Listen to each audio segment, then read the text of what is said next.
வணக்கம். இன்று நாம் வெற்றியின் விதைகளை பற்றி கவிஞர் கவிதாசன் அவர்கள் அழகாக பேசியிருக்கிறார். வாங்க பார்க்கலாம்.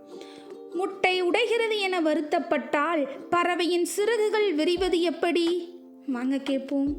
முட்டை உடைகிறது என வருத்தப்பட்டால் பறவையின் சிறகுகள் விரிவது எப்படி?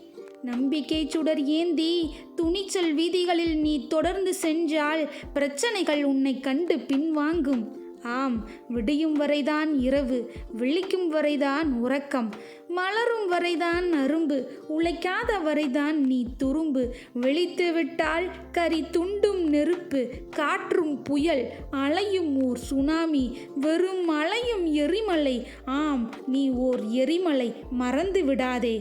ஆகவே நொடிகள் தோறும் வாழ கற்றுக்கொள். நிகழ்காலமே நிரந்தரமானது. உணர்ந்து செயலாற்றுங்கள். நன்றி.